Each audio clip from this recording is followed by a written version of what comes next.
Boa noite, sejam bem-vindos a mais uma aula de anatomia para o P1 Noite de Radiologia. Eu pergunto se você concorda com a gravação e posterior divulgação no meu canal do YouTube desta aula. Concordo, professora. Ótimo. Então, já que você vai falar, vamos falar um pouquinho do que a gente estava, falando na aula passada. Vamos dar continuidade em relação aos termos anatômicos. Então, a gente já viu, os termos anatômicos, eles vão ajudar, a gente a ter condições de colocar um direcionamento, vamos dizer assim, ao que a gente está querendo, na verdade, uma referência, ao que a gente está querendo falar. Então, para a gente poder dizer que algo é anterior ou posterior, um órgão que ele vai estar numa posição A ou na posição B, a gente só pode dizer isso, vamos dizer assim, graças a estes termos, que nos permitem ter um referencial. E aí, com isso, a gente consegue se orientar, vamos dizer assim, frente ao que a gente está querendo analisar. Isso vale numa lesão, isso vale numa cirurgia, isso vale na identificação de um órgão. E, com isso, a gente vai conseguir ter possibilidades de, no caso de um processo cirúrgico, a gente já vai ter uma noção, uma lesão, um acidente, houve uma lesão na posição X do paciente, uma laceração anteroposterior, e assim por diante. Então, isso vai permitir que a gente consiga ter essa noção de como se expressar quando a gente estiver falando da questão anatômica, do corpo do indivíduo. Então, só para revisar, alguns fatos importantes sobre a terminologia anatômica, tá? A gente tem a posição anatômica, que a gente já viu, que é a posição de referência em relação à anatomia, que é aquela pessoa de pé, com os braços lateralizados, as palmas da mão voltadas para frente, os polegares apontados para fora do corpo, os pés ligeiramente paralelos, com os dedões voltados para frente, o queixo paralelo ao chão, os olhos voltados para a linha do horizonte. E essa posição anatômica também vai servir para que a gente possa dizer que algo é do lado, vamos supor, do lado direito, esquerdo, anterior, posterior, superior, inferior, permitindo assim que, independente da posição que a pessoa esteja deitada, em pé, de lado, de cabeça para baixo, ela sempre vai ter como regra, as partes do corpo através da posição anatômica. Um exemplo, meu braço direito vai ser sempre meu braço direito, independente se eu estiver de costas ou de frente para você. A gente tem os planos anatômicos, que vão ser os planos imaginários que intersectam o corpo, criando secções de estruturas internas, em diferentes níveis. Então, os planos principais, a gente tem o mediano, que é o médio sagital, o sagital, o frontal ou coronal e o transverso. Nos termos direcionais, eles são usados para descrever a posição e a relação entre várias estruturas. A gente tem como os principais termos a posição anterior, que é a frente, posterior, que são as costas. Então, anterior, ventral, e posterior ou caudal, ou então dorsal também. Proximal, distal. Lembrando que quando a gente fala em proximal ou distal, a gente está falando em relação a, um exemplo, se for o membro, a gente está falando em relação à raiz dele, no caso da mão, o braço, a raiz dele vai ser o ombro, a cintura escapular. Se for a perna, a gente fala ali do quadril, que é a cintura pélvica. Então, lateral, medial ou lateral, né? Então, medial vai ser o que tiver, né, mais próximo à posição média do corpo e lateral que tiver mais distante. Superior e inferior ou crânio caudal também. Externo ou interno. A gente tem também a posição superficial ou mais profunda, né, que a gente fez a relação na aula passada com a questão dos vasos. Palmar, dorsal, palmar para as mãos, plantar para os pés e dorsal, né? Dorso da mão e dorso do pé, a parte de cima do pé. A gente tem também a terminologia em relação aos movimentos, que é o que a gente está vendo, né? Então, alterar a posição de uma parte do corpo em torno de um determinado eixo em um dos principais planos anatômicos. Então, os principais tipos de movimento a gente vai ter flexão e extensão, né? Que a gente já falou, quando você distancia do corpo e quando se aproxima do corpo. A gente tem abdução e adução, rotação lateral, medial, pronação, supinação. Então, a gente tem alguns termos que a gente já falou na aula passada. E as regiões, né, do corpo, que são áreas definidas, que, né, todo mundo já conhece, mesmo sem estudar anatomia, que é a questão cabeça, pescoço, tórax, abdômen, a região pélvica, membros superiores e inferiores, né? E aí cada um deles vai ter, no caso, membros superiores, braço, antebraço, mãos, né, e dedos, e nas pernas, os membros inferiores a gente vai ter as pernas. Sim, esqueci de falar do cotovelo, pulso, né? Então a gente vai ter a coxa, joelho, pernas, tornozelo, pés, dedos, tá? Só para revisar um pouquinho. Então, dentro dos termos anatômicos, no final da aula passada, dos termos de movimento, a gente estava falando sobre a retrusão e protrusão, né? Que a gente, eu dei o exemplo até da questão da ortodontia, né? Que é a área da odontologia que cuida aí da nossa boca para fazer algumas correções. E aí a retrusão, ela pode ser tanto, né, nessa questão da mandíbula, como também na questão do ombro, né? Então, o movimento para trás, como ocorre, né, da gente colocar a mandíbula para trás, ou no ombro, quando a gente põe para trás também. Na protrusão, já é o movimento para frente, né? Então, retrusão, protrusão, tá? A mesma coisa na mandíbula, se a gente põe para frente ou para trás. Eu não vou fazer, porque eu arrochei o aparelho essa semana, tô de liguinha e aí tá doendo muito. Aí eu não vou mostrar aqui nessa parte, mas pelas figuras você consegue identificar bem.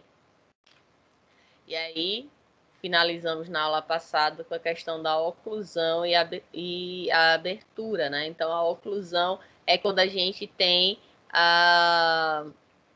o encaixe, né, correto dos dentes. No caso, como o meu, né, como eu falei, eu fui para dentista semana passada. E aí, o que é que acontece? Quando a gente arrocha o aparelho, então os dentes, eles vão ficar, né, tem uma força que vai estar tirando eles do local.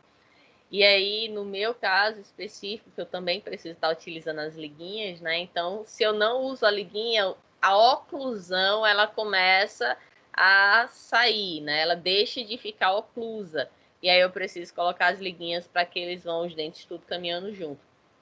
E aí dói bastante, tá? Não sei se você já utilizou o aparelho, Jackson. Você já usou ou usa aparelho? Já. E também sou técnico em saúde bucal. Hã? Já usei aparelho, também sou técnico em saúde bucal. Ah, ótimo. Então entende bastante também. Não Nessa sei parte se. de orto, sim. Aham. Não sei qual foi o nível, né, do aparelho que você utilizou, mas no meu caso é problema articular também.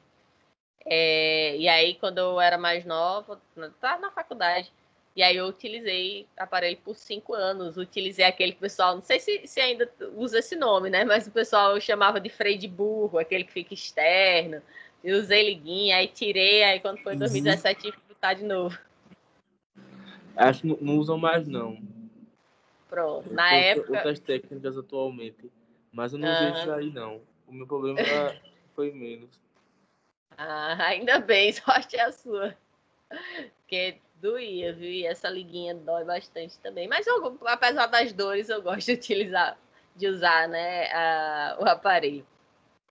E aí, né, dependendo, lógico, as técnicas, como você falou, né, as técnicas evoluem, algumas, né, se tornaram arcaicas e outras são, né, cada vez mais atualizadas.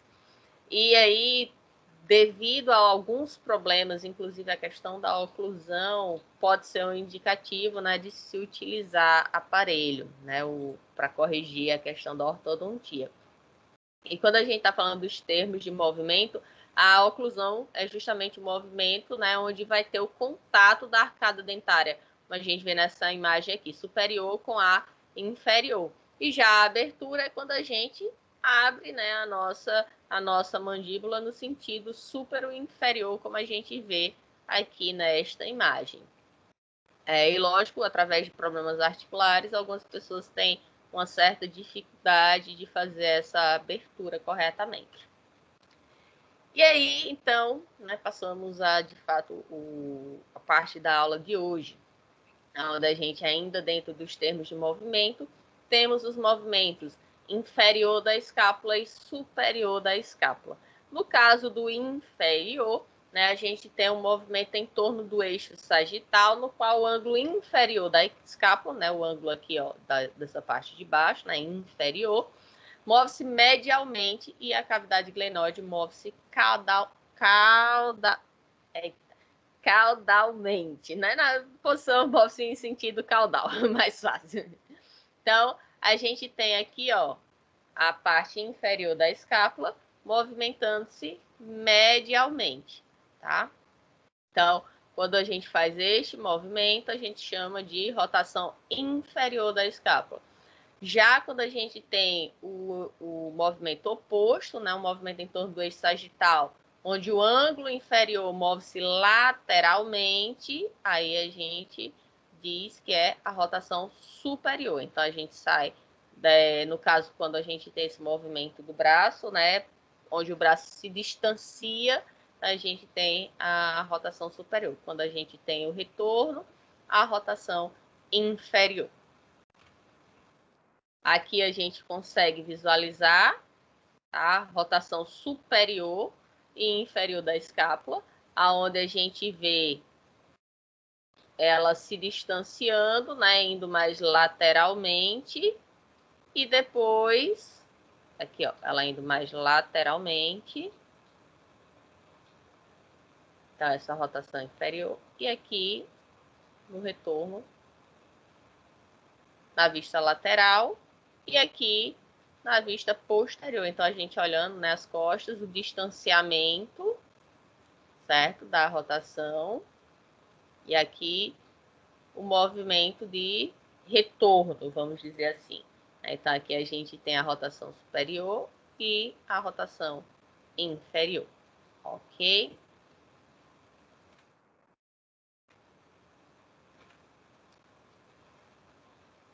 Então, deixa eu só passar os vídeos aqui de novo.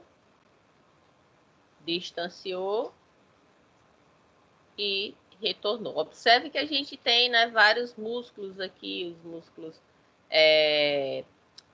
laterais do corpo, né, os músculos aqui que a gente das costas, tem vários músculos no pescoço, vários músculos envolvidos para que a gente faça um movimento que aparentemente, né, são movimentos tão simples. Então, rotação superior, distanciou.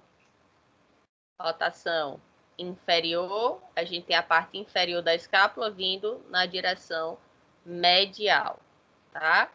Rotação superior, quando a gente está, né, levantando o braço, a gente vai ter a parte inferior da escápula se distanciando da parte medial, indo na posição lateral, que é o mesmo movimento, né, só que um na vista lateral e o outro na vista posterior. É a vista, né? Quando a gente vai se visualizando as costas do indivíduo. Então, além desse movimento de rotação superior e inferior, a gente também tem um movimento de elevação e abaixamento. Tá? Então, elevar ou mover, né, uma parte para cima, como elevar os ombros. Então, a gente tem aqui, né, se eu fizer só esse movimento do ombro, não é o movimento que a gente estava tendo da escápula, né? Então, o movimento superior, a escápula vai se distanciando e o movimento inferior, a escápula vai retornando para o eixo medial. Então, não é esse movimento, tá? Aqui é só o próprio ombro que vai estar sendo erguido, da elevação, né? Aqui, como exemplo da escápula, né, através do movimento dos ombros. E o abaixamento é quando você baixa, né, ou move para baixo os ombros. Aqui a gente já tem, né, um movimento um pouco mais diferenciado do que os que a gente estava visualizando.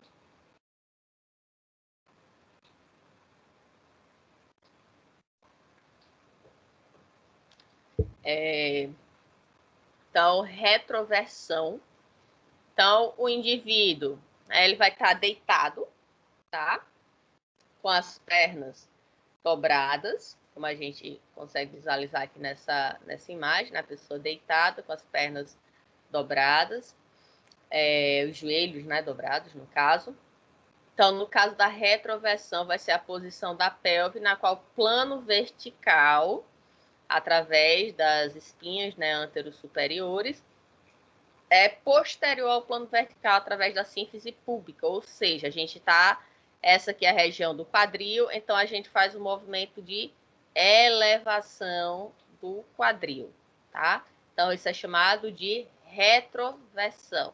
Então, aqui, neste movimento, a gente tem o quadril sendo erguido, né? Como a pessoa está com as pernas dobradas, então ela consegue fazer o movimento, né? E está com as costas, né, encostadas no chão, então ela consegue fazer esse movimento de erguer o seu quadril. Já de antiversão, ela vai fazer o quê? Veja que tem um ângulo, né? Que foi formado aqui nas costas dela.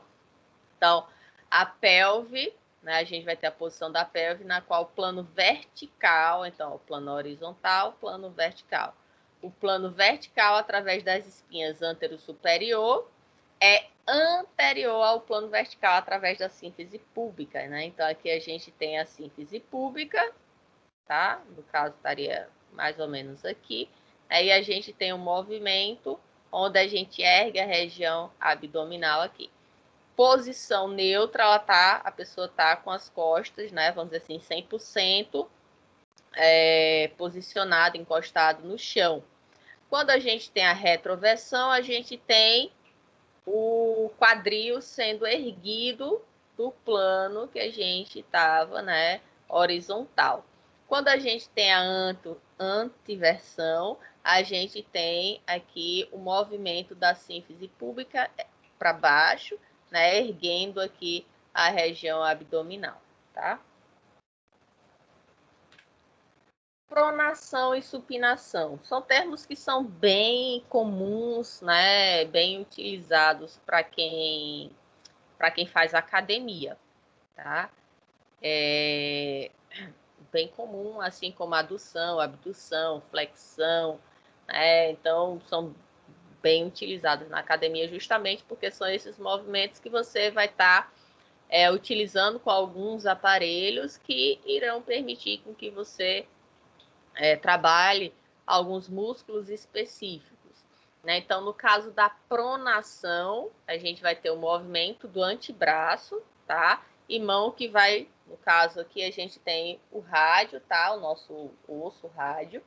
Então, ele vai, né, gira o rádio medialmente em torno do eixo longitudinal de forma que a palma da mão olha posteriormente. Então, na posição anatômica, eu tenho aqui minha palma da mão olhando para você, na posição anatômica. Quando eu giro, fazendo com que, no caso, deixa eu fazer assim, fica melhor. Então, estou na posição anatômica. Eu giro meu polegar no sentido de que meu polegar ele vai indo em direção ao eixo, né, ao plano medial. Então, eu tenho aqui uma pronação. Quando eu faço o efeito com o movimento contrário, então eu tenho uma supinação. Tá? Então, pronação, posição anatômica aqui, eu estou mostrando a minha mão, meu polegar, ele vai girar, ó, para dentro né, em direção ao corpo. Quando eu tenho o efeito contrário, o movimento contrário é a supinação. Então, supinação, movimento do antebraço e mão que gira o rádio, né? Que gira o rádio lateralmente. Ou seja, ele estava nessa posição de pronação e eu estou girando, né? Abrindo aqui, fazendo com que o meu polegar ele volte para a posição anatômica, onde ele está mais lateralizado. Então, aqui, né, eu tenho... Se eu estou indo aqui para fora, né, como está nessa imagem, então eu tenho supinação. Se eu estou indo para dentro, então eu tenho pronação. Outro movimento é inversão ou eversão. Então, o movimento da sola do pé em direção ao plano mediano. Né? Então, inversão, a sola do meu pé aqui embaixo, então eu estou mostrando, vamos dizer assim, eu estou girando o meu pé para que a parte de baixo, a sola do meu pé, né, a região plantar, ela esteja virada para a região medial do meu corpo. Então, se eu tenho esse movimento, a gente chama de inversão. Esse tipo de movimento, né, que a gente tem aqui, ele é bem comum no que a gente chama, né, de torção do pé, certo? Então, se uma pessoa torce o pé, geralmente ela torce neste movimento de inversão. Existe torção através de um movimento de eversão? O que é que você acha? A gente pode torcer o pé com a eversão? Ou só com a inversão? Pode, pelo movimento que eu tô vendo, acho que dá para torcer também. Tá. Então, a gente tem esse movimento do pé, né? Tanto de inversão quanto de eversão. Só que... Ai, meu Deus. Só que quando a gente tem um movimento demasiado, né? Quando a gente tá andando, correndo, tropeçou em alguma coisa, a gente pode ter uma torção. E pode ser através do movimento de inversão ou de eversão. O movimento de torção por eversão ele é mais grave, tá? Que é este caso aqui. No caso, é bem comum essa inversão e dependendo da gravidade, a pessoa pode ficar com, vamos dizer assim, sequelas, né, lesões por bastante tempo, até a vida toda.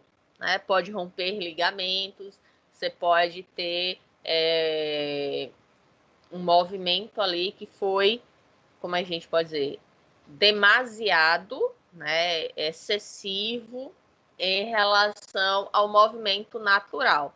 Então, todos os nossos, né, termos de movimento, todos os nossos movimentos que a gente faz no nosso corpo, ele tem um limite, né?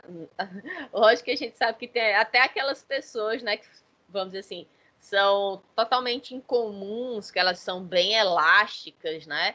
Mesmo aquelas, elas possuem um limite. Então, a gente tem ali um limite do movimento que, lógico, pode ser trabalhado para que esse movimento, com o tempo, com exercícios, com alongamentos, ele se torne, né, um pouco mais elástico. Mas elástico que eu digo é que você consegue fazer um movimento, né, além do que você costumava antes. Não é que você vai virar um homem borracha. Tá? Mas aí esses movimentos eles vão estar permitindo que você consiga, né, ultrapassar aquele limite que você antes não conseguia. Então, alongamentos são exercícios excelentes para isso. Até para evitar que você tenha alguns tipos de lesões, como situações do dia a dia, né? Que você andou, tropeçou o pé, né, e provocou uma lesão grave.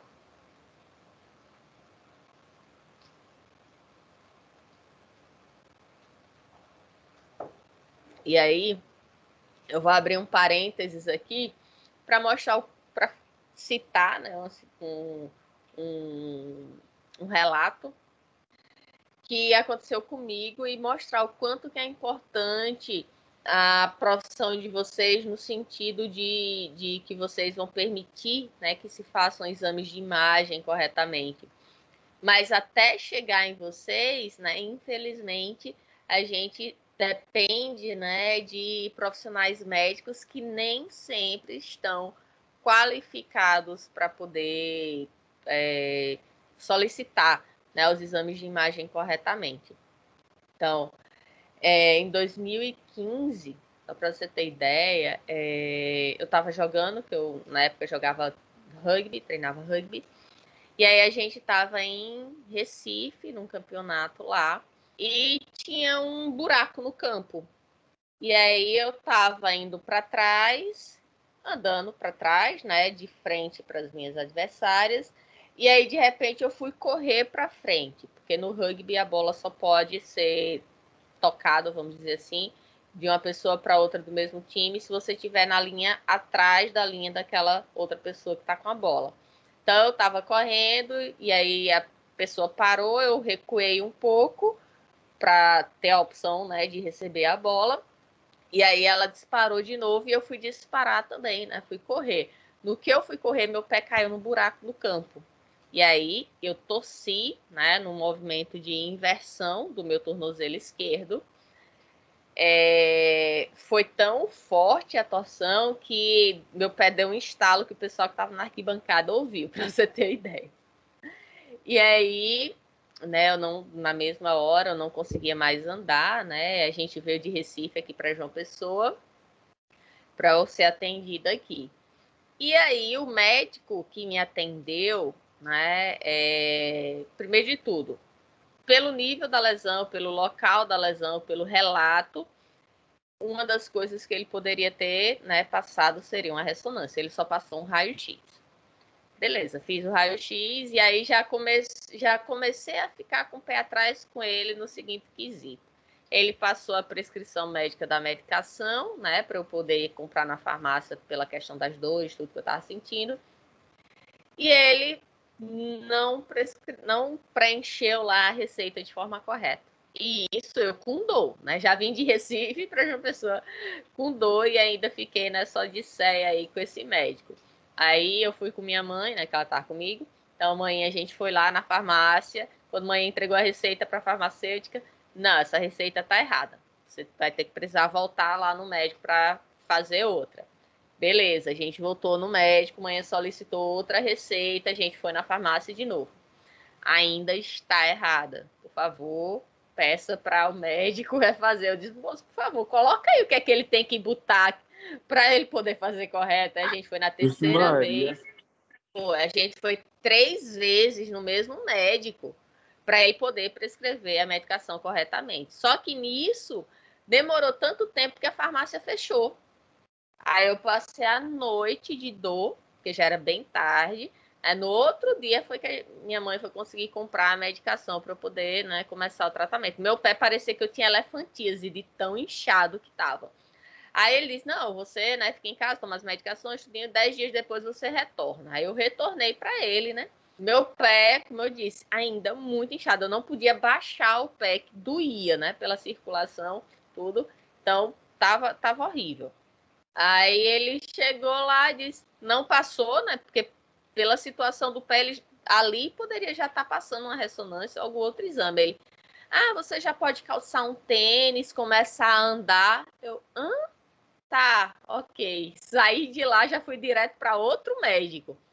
Só que esse outro médico também não passou exames mais específicos, né? Ele só se confiou nos exames que o outro já tinha feito, que foi o de raio-x, e passou fisioterapia. Eu cheguei a fazer 50 sessões de fisioterapia, só para você ter ideia. E lógico, não ia resolver, porque 1 ano e meio depois, como meu tornozelo ficou frouxo, porque eu descobri que eu tinha rompido de 2 a 3 ligamentos naquela lesão, aí eu lá na faculdade, eu estava indo para casa, era sexta-feira à noite, né, tinha terminado de dar minhas aulas, e aí fui andando para o estacionamento. E aí dei uma leve torção, né? Mais uma inversão no pé, só que de leve. E aí, beleza, né? Não me preocupei muito, ficou aquele incômodozinho, só que aí no outro dia começou a doer mais. Aí eu fui no médico, aí eu disse, eu não vou mais em nenhum dos que eu já tinha ido, né? Fui em outra clínica. E aí, qual foi? Contei a história, né? A primeira coisa que ele fez foi passar uma ressonância. E aí, no que ele passou a ressonância, ele disse, realmente você aqui, né, já cicatrizou, mas você rompeu de 2 a 3 ligamentos, seu tornozelo ele ficou folgado por causa disso. E aí passou outros exames para ver se eu precisava ou não fazer cirurgia. Aí fui, né, deixando. Aí quando foi em março do ano passado, eu tinha ido novamente para ver se precisava da cirurgia ou não. Tinha feito os exames, o médico disse que não precisava de cirurgia, mas que precisava fortalecimento. E aí eu precisava fazer alguns exercícios específicos de fisioterapia. Aí foi o que aconteceu? Pandemia. Aí mais uma vez deixei para lá, porque estava muito incerteza essa questão da pandemia e até para não ficar me expondo, né? Para não correr risco. Sou grupo de risco porque eu sou asmática. E aí ficou nisso. Aí meu pé de vez em quando dói, se eu fizer até para dirigir, né, o movimento de pisar na embreagem, se for por muito tempo, é incômodo. E a gente vê, né, o quanto que um diagnóstico, uma orientação, né, correta de um médico pode afetar a vida de uma pessoa. Graças a Deus, assim, eu consigo fazer tudo, né, andar, correr, se for com, eu uso esqueci o nome agora, tipo imobilizador, tá, para poder estar correndo, mas e outras situações com outros erros mais graves, né, que a pessoa realmente possa estar perdendo algum tipo de movimento pela falta, né, de atenção e cuidado dos médicos. Então, existem médicos e médicos profissionais, né, em todas as profissões. Existe o que a gente chama de profissionais e profissionais. E espero que vocês, né, que estejam aqui se formando com a gente, não seja mais um, não seja esse tipo de profissional que acaba, né, interferindo na vida das pessoas que vão passar por vocês. Que vocês realmente sejam pessoas capacitadas e que façam a diferença. Então, esse movimento, né, que a gente estava falando aqui de inversão, tá? Esse movimento aqui, então o que é que pode acontecer? A gente tem ligamentos, né, que vão estar unindo um osso a outro, tá? Então, exemplo, ligamento tíbio-fibular anterior, o fíbulo calcâneo, que no caso aqui teve uma lesão nesta imagem, né? O talo fibular anterior, que está lesionado também, a gente vê aqui, né? Houve um rasgo no ligamento, e o complexo ligamentar medial. Então, aqui alguns exemplos de ligamentos que, dependendo da torção, como foi no caso aqui, esses dois foram rompidos, mas poderia ter outros ligamentos rompidos também, dependendo do nível, né? Como eu falei, existe um certo limite de movimento que a gente pode estar indo até ele. Se ultrapassar aquilo, e dependendo também da velocidade, da força que aquele movimento foi feito, vai haver rompimento. Rompimento parcial, como no exemplo dessa imagem, ou até mesmo total, tá? E aí, só para abrir um parênteses, isso a gente vai falar mais para frente, mas aproveitando aqui, quando a gente tem algo que liga osso a osso, a gente chama de ligamento. Quando é algo que liga osso a músculo, né, o músculo a osso, a gente chama de tendão, tá? Outro movimento que a gente tem é a questão da dorsiflexão ou flexão dorsal. Então, quando a gente tem este movimento aqui para cima, tá? Então, o movimento de flexão da articulação do tornozelo.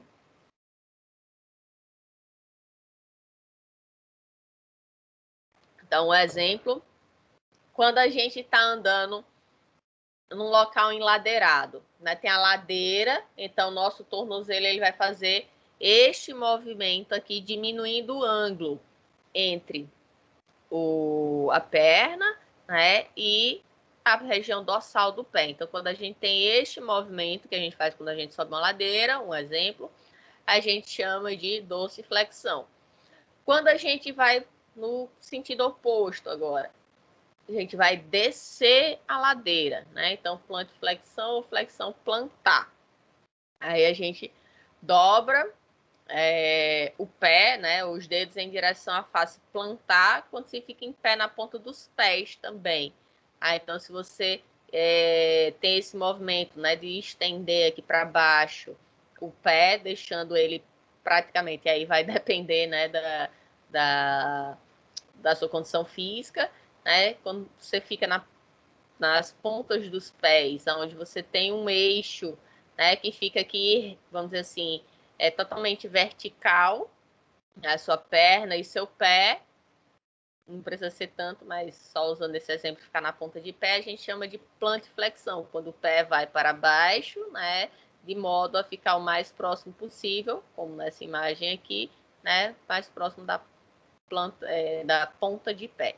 Então, versão, quando a gente tem a planta do pé voltada para a região medial, e a inversão, na verdade, o contrário. A inversão quando a gente tem na região medial e a eversão quando a gente tem ele voltado para lateral. Circundução. Né? Então, o movimento ocorre em alguns segmentos do corpo, principalmente nos membros. Se dá a combinação que inclui adução, extensão, abdução e flexão, que é esse movimento onde a gente vai estar fazendo um círculo, tá? Como a gente vê que isso pode ser tanto com a perna quanto com os braços. Então, neste movimento, a extremidade distal, que no caso vai ser os dedos aqui. Então, a extremidade distal do segmento descreve um círculo e o corpo do segmento forma um cone, tá? Então, cujo vértice é apresentado pela articulação, que no caso aqui da cintura escapular, né, vai ser a região do ombro. No caso da perna, seria a cintura pélvica, ali na região do quadril. Então, se a gente for traçar, né, uma linha aqui, a gente tem um cone, onde a abertura do cone seria a região mais distal e a outra extremidade do cone seria a região mais proximal, onde o ângulozinho aqui é menor, né? Não teria essa abertura como a gente tem da região distal aqui. Então, a gente somando todos esses movimentos, só que num movimento circular e não num movimento independente, a gente tem a abdução quando este movimento circular ele tiver, né, na sua extremidade mais superior, a adução no mais inferior, a flexão quando ele estiver mais para a região mediana do corpo e a extensão quando tiver mais lateralizado ao corpo. E aí a gente tem os eixos, né? Quando é observado o movimento do corpo humano, aplica-se o conhecimento de eixo. Os eixos vão ser linhas imaginárias que atravessam os planos do corpo perpendicularmente para possibilitar movimentos. Então, como que a gente vai ter isso acontecendo? Ai, meu Deus. Então, a gente precisa entender, né, que para a gente compreender a anatomia, a gente vai estar falando de planos, eixos e movimentos, né? Então, os planos, só para revisar, vão ser o sagital, que divide o corpo em direita e esquerda, o frontal ou coronal, que vai dividir ele em antero, posterior, e o transverso, que vai dividir, né, em superior e inferior. Então, esses são os planos.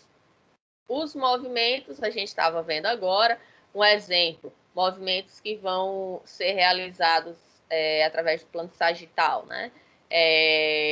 A gente vai ter flexão e extensão, que vai ser permitido graças a um eixo que a gente vai chamar de látero-lateral.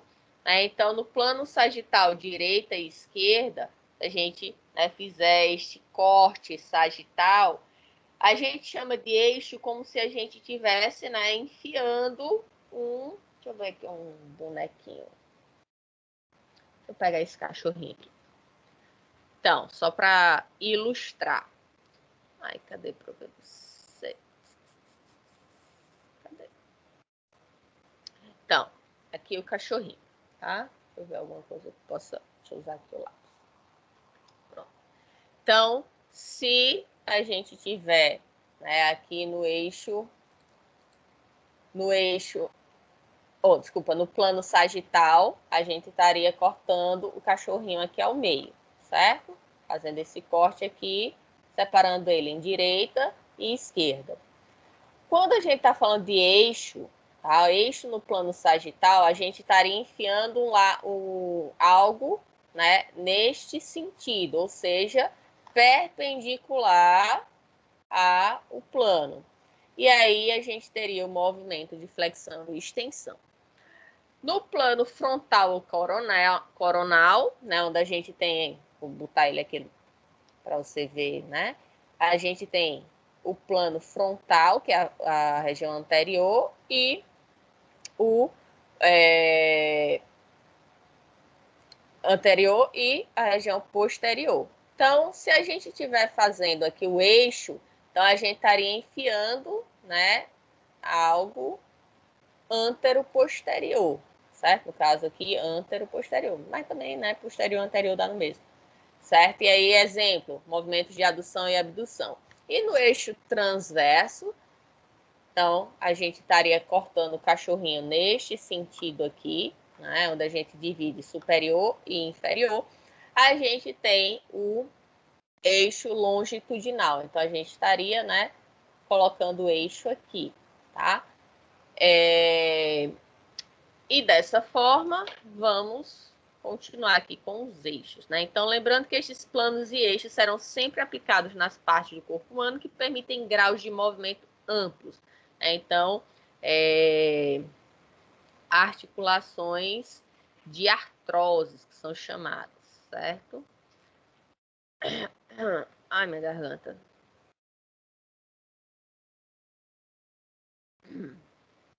Então, de artroses ou articulações sinoviais vão ser aquelas articulações móveis, tá? Que vão estar justamente permitindo aí que a gente, né, faça os movimentos de rotação, flexão e todos os outros.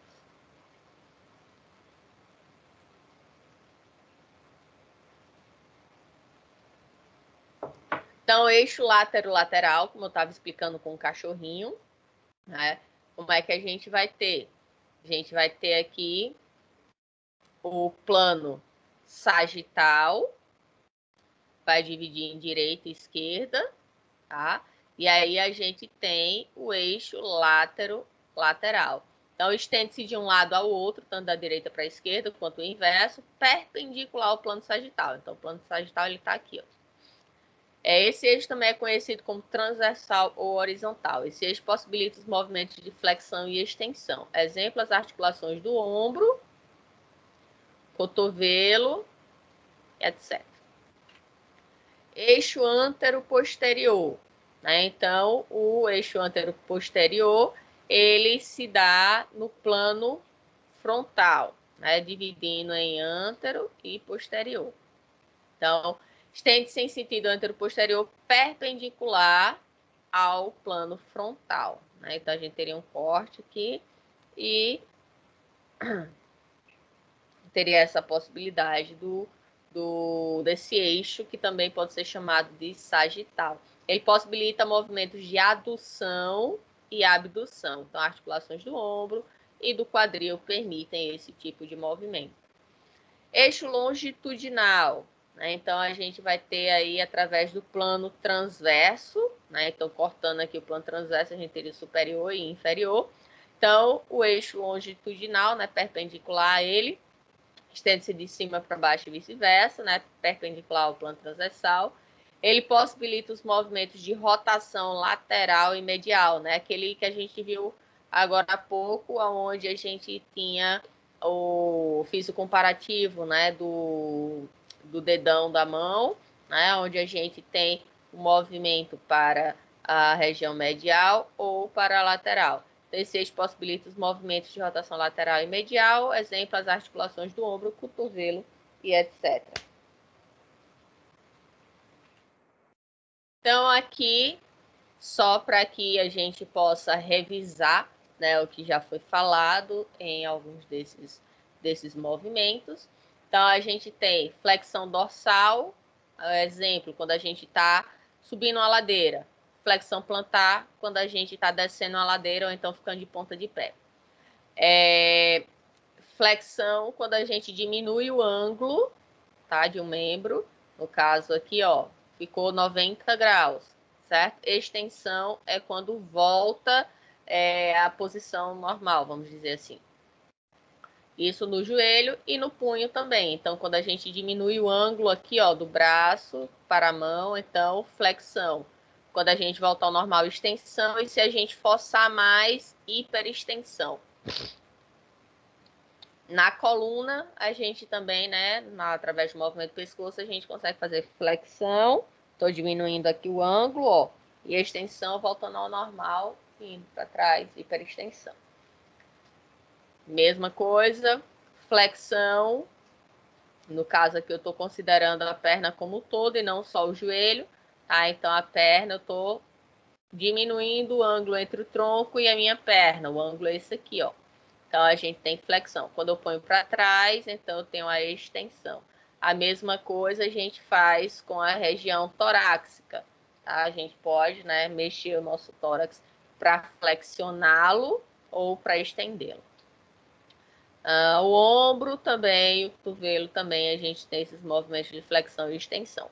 No tornozelo, a gente vai ter um movimento de inversão, quando a planta do pé ela é virada para a região medial do corpo, e a eversão, quando ela é virada para a lateral do corpo. Na torção, geralmente, né, através do torção do tornozelo, geralmente é pelo movimento de inversão. Adução e abdução. Então, abdução, quando a gente distancia o membro, né? No caso aqui da perna, a gente distancia para a lateral do corpo. Então, abdução. E quando a gente retorna ao movimento, a gente chama de adução, né? Então, quando a gente tem mais o movimento para a linha mediana. Flexão lateral, tá? Então, é quando a gente, né, curva aqui o corpo, né, para a direita ou para a esquerda. Não vai ter essa extensão lateral, porque o movimento só, no caso aqui, é quando a gente retorna, tá? Mas aqui na imagem a gente pode ir para a flexão direita ou esquerda. Mais uma vez, a abdução, quando a gente tem, né, distanciando o membro do corpo no movimento lateralizado, então a gente tem a abdução. Quando a gente vai o movimento para a região medial, a gente tem a adução. A mesma coisa com o punho, né? E da mesma forma que a gente teve a flexão lateral da coluna, a gente também tem aqui na região do tronco, a gente também tem na região da cabeça. Então, para reforçar os planos, a gente tem o plano frontal, tá? Neste caso aqui, se a gente estivesse considerando, né, que fosse um indivíduo e ele está numa caixa, e aí foi colocado um vidro na frente dele. Né? Então, a gente tem no plano frontal aqui, o vidro está na região anterior, né, a ele. Já aqui atrás, a gente tem que ele vai estar posterior, certo? Aqui, lateralizado, né, plano lateral direito e esquerdo. E aqui, superior e inferior, ou superior cranial e inferior, ou podálico, tá? E aí a gente, dentro da posição anatômica, só um minuto. Uma água aqui.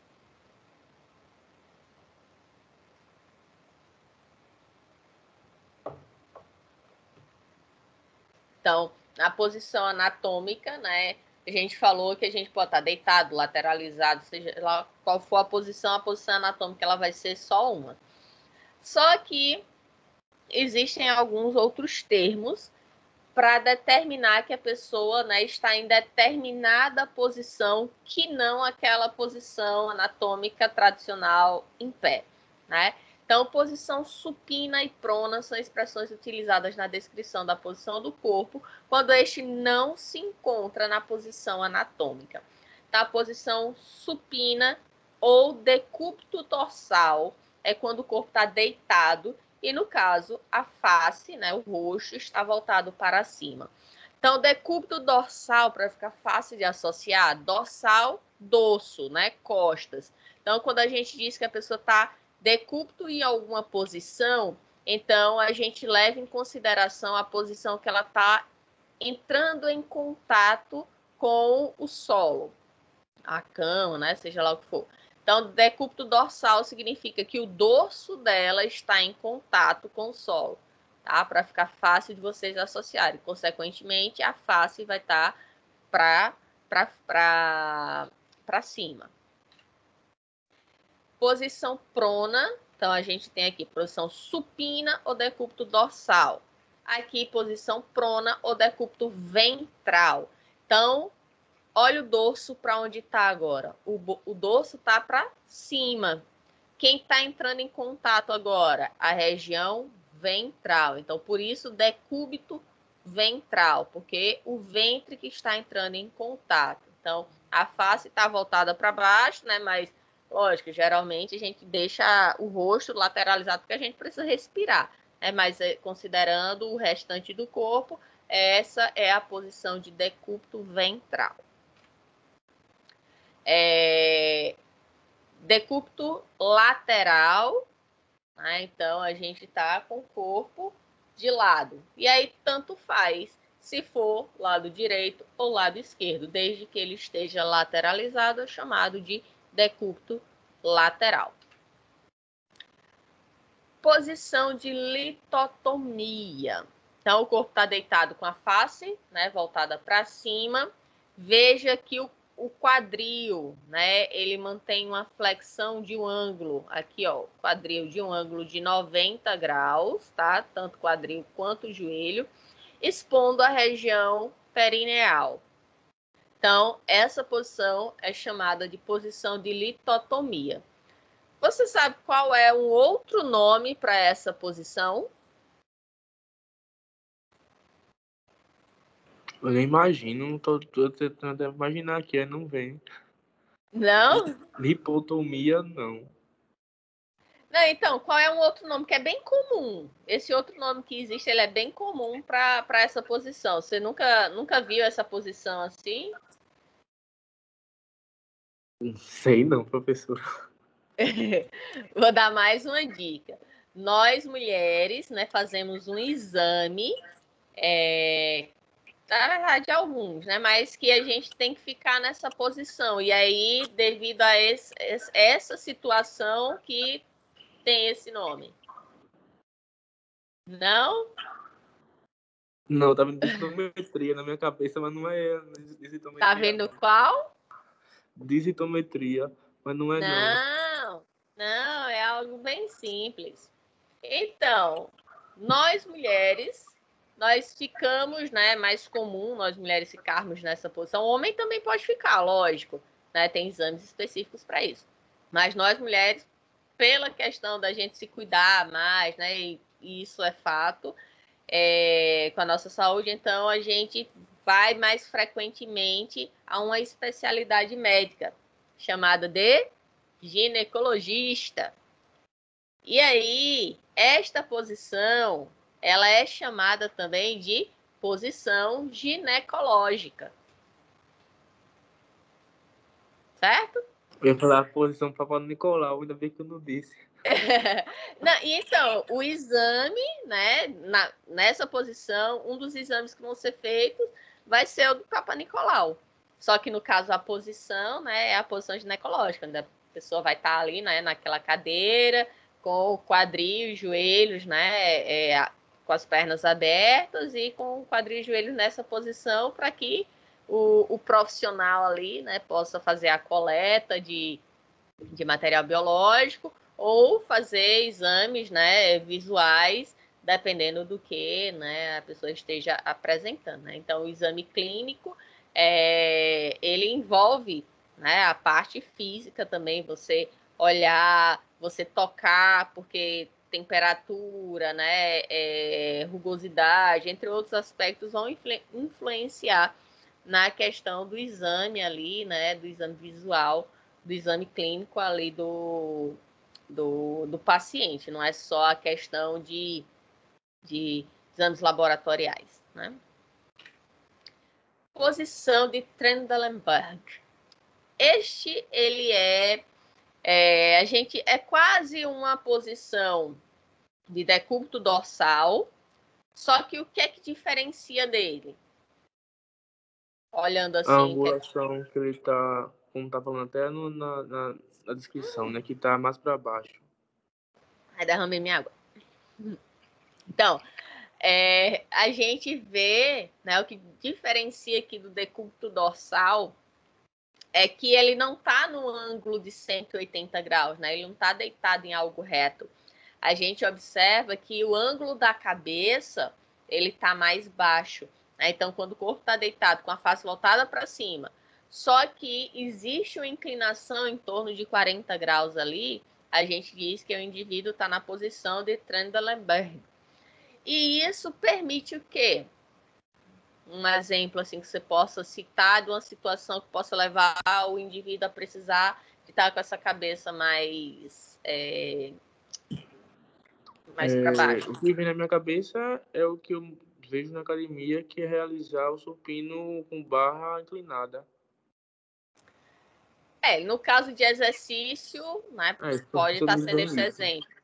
Mas numa situação de saúde, né? Então, o que é que acontece? Vou trazer um exemplo da odontologia, né? Você falou que trabalha na área também. Já aconteceu de algum paciente, quando você estava ali acompanhando, de desmaiar? Graças a Deus, não. Não? Então, mãe é dentista, ela já teve algumas situações de algumas pessoas, né? Porque tem gente que realmente tem trauma, tem medo, assim, de se pelar de dentista. E aí, ela já se deparou com algumas situações, lógico, poucas, né? Mas se aconteceu, de aí a pessoa ela desmaiar de medo, né? Da situação ali de ter que colocar um motorzinho, fazer alguma coisa. E aí o que é que acontece? A cadeira do dentista, ele tem, né, a possibilidade de você tanto levantar e Isso. Hã? Isso mesmo, pode continuar. Tanto de levantar a questão da altura, né, quanto também o ângulo, né, do encosto. E esse ângulo, ele pode ser um ângulo, vamos dizer assim, negativo, né, para o que seria o normal. Ele vai mais para baixo, justamente para permitir que a cabeça, né, ela fique no ângulo mais baixo, consequentemente, né, receber mais circulação, mais oxigenação e aí ajudar a pessoa a retornar. Então, nas cadeiras, né, odontológicas, elas têm essa possibilidade quando acontece uma situação, né, de alguém acabar desmaiando. E aí eu acho que falta só esse conteúdo para a gente encerrar a aula de hoje. A gente chega na questão dos quadrantes abdominais, tá? Que eles podem ser divididos de duas formas diferentes. E lógico, né, isso vai variar de acordo com o que você estiver trabalhando, que vai ter uma exigência maior de um tipo ou do outro. Então, para tornar mais fácil a localização dos órgãos, né, na cavidade abdômeno-pélvica, né, que é essa região aqui, os anatomistas eles dividiram a cavidade abdômeno-pélvica em 9 regiões, sendo definidas da seguinte forma. Como eu disse, pode variar. Uma das divisões é em 9 e a outra é em 4 quadrantes, certo?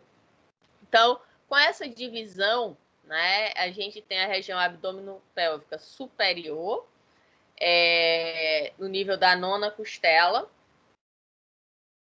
A gente tem a região hipocondríaca direita, região epigástrica, região hipocondríaca esquerda. Então, seria o quê? a parte superior da divisão, tá? Ela vai ser dividida em três áreas. Então, a região hipocondríaca direita vai ser o lado direito na parte superior. Região epigástrica, o centro, então epigástrica, lembrando, né? Gástrico, estômago. E a região hipocondríaca esquerda, então vai ser o quadrante superior esquerdo. A região abdominopélvica média, ela vai ficar entre as nonas costelas e os ossos do quadril. E aí a gente vai ter a região lateral direita, a região abdominal, a região umbilical, que é a do centro, e a região lateral esquerda. E por último, a região abdominopélvica inferior. Então, desde o nível superior dos ossos, no nível superior aos ossos do quadril, que é a região inguinal direita, a região púbica ou hipogástrica, né? Hipo abaixo, né? Então, gástrico e estômago. Então, abaixo do estômago, né? Ele está bem abaixo, na verdade. E a região inguinal esquerda, que vai ficar, né, do lado esquerdo. E aí, né, outro modo mais simples de se dividir essa cavidade abdominopélvica é em 4 quadrantes, que ela é bem utilizada para poder justamente estar se identificando qual órgão, né? Vamos supor, um paciente, lógico, um paciente, se não for da área de saúde, ele não vai dizer, doutor, eu tô com a dor no quadrante inferior direito. Não, né? Ele vai dizer, eu tô com a dor aqui, doutor. Aí vai para a mão, né? Onde tá doendo. E com os conhecimentos de anatomia, então o enfermeiro ou o médico, né, que estiver fazendo ali o primeiro atendimento, ele vai estar dizendo, peraí, quadrante, vamos supor, quadrante inferior direito, a gente tem o quê? A gente tem o apêndice, né? Então, já que ele está reclamando de muita dor, aí tem outras características, vômito, dor no membro inferior, não consegue dobrar a perna direita, né? Não consegue fazer o movimento de flexão da coxa. Então, é um indicativo de que seja apendicite, né? Então, o médico, através desses quadrantes, né, ele vai conseguir estar identificando quais são os órgãos que vão ter ali naquela região para estar ajudando num diagnóstico. Então, esse método ele é frequentemente utilizado para localizar uma dor ou descrever a localização de um tumor. Então, os planos sagital, mediano e transversal passam através do umbigo e dividem a região abdominopélvica em 4 quadrantes, de acordo com esta imagem aqui. Considerando os 4 quadrantes, a gente vai ter quadrante superior direito, ou QSD, quadrante inferior direito, e aqui a gente tem um apêndice, por isso que eu falei, no quadrante inferior direito, o quadrante superior esquerdo, ou QSE, e o quadrante inferior esquerdo, QIE.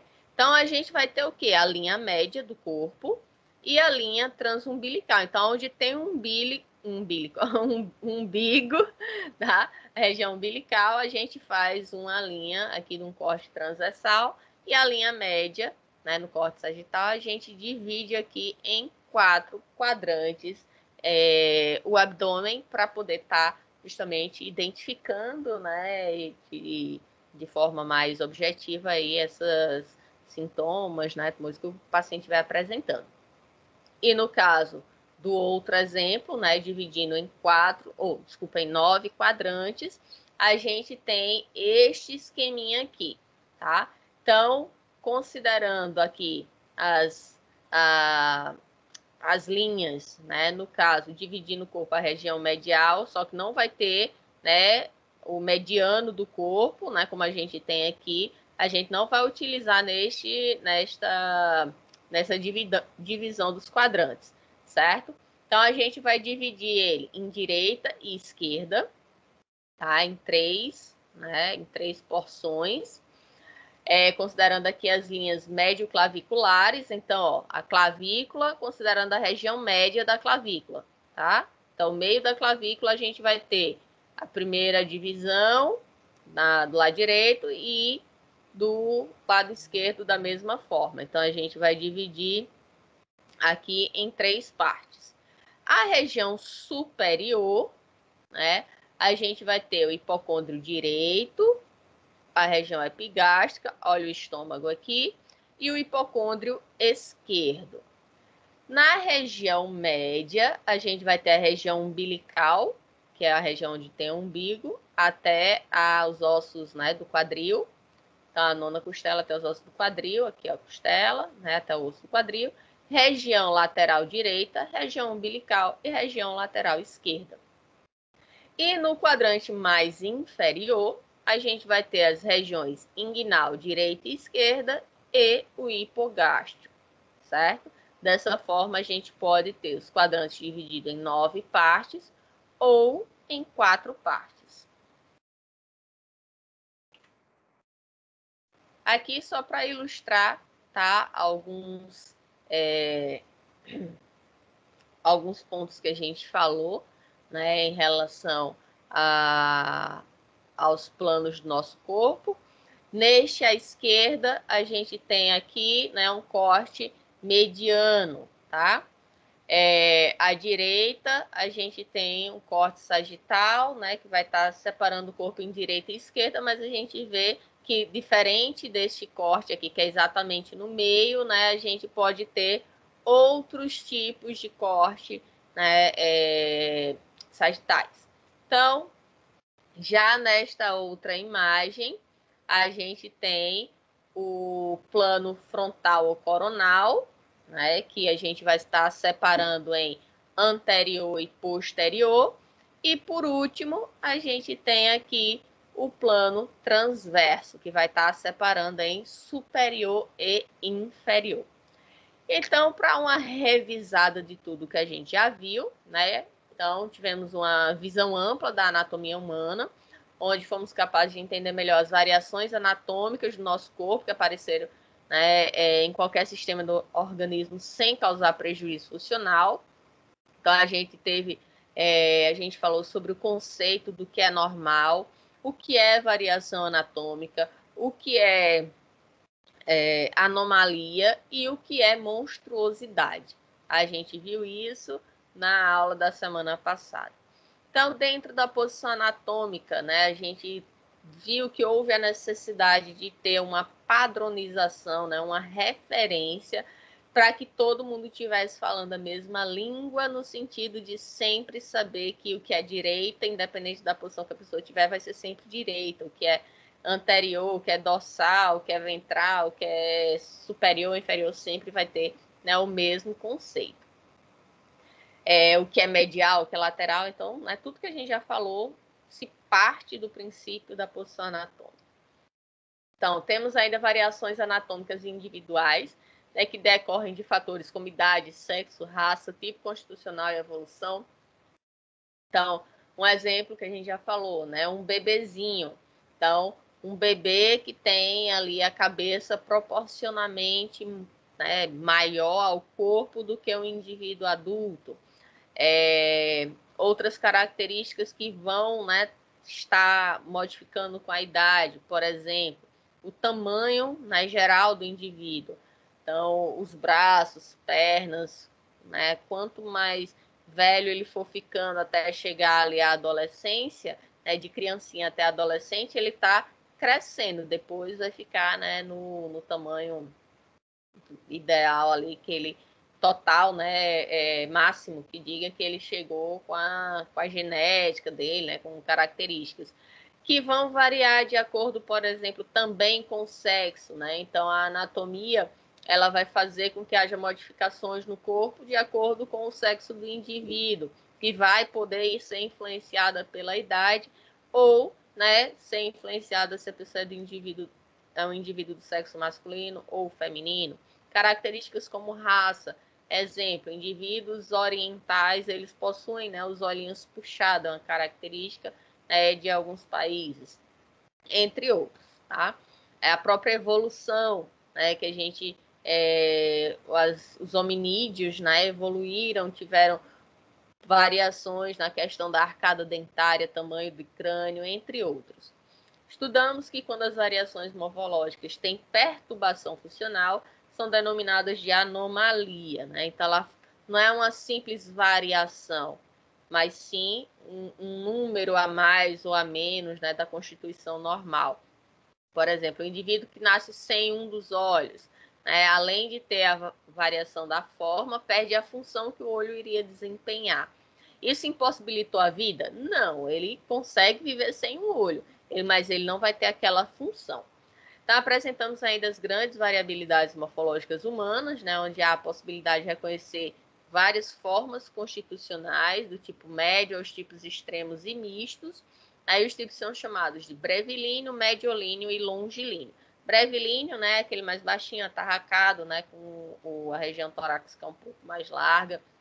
O longilíneo já ele mais esticado, né, os braços, pernas mais compridas, geralmente a pessoa vai ter uma estatura maior, e a região torácica, né, um pouco mais achatada antero-posteriormente. E o medilíneo é o intermédio entre esses dois extremos.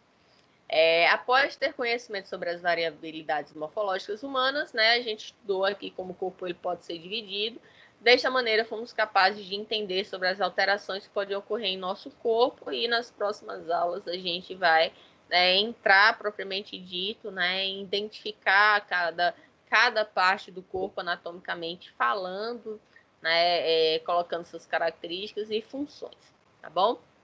Então, por hoje concluímos nossa aula, tá? O meu filhotinho Simon, que foi esse danadinho que fugiu, mas graças a Deus eu consegui achar ele.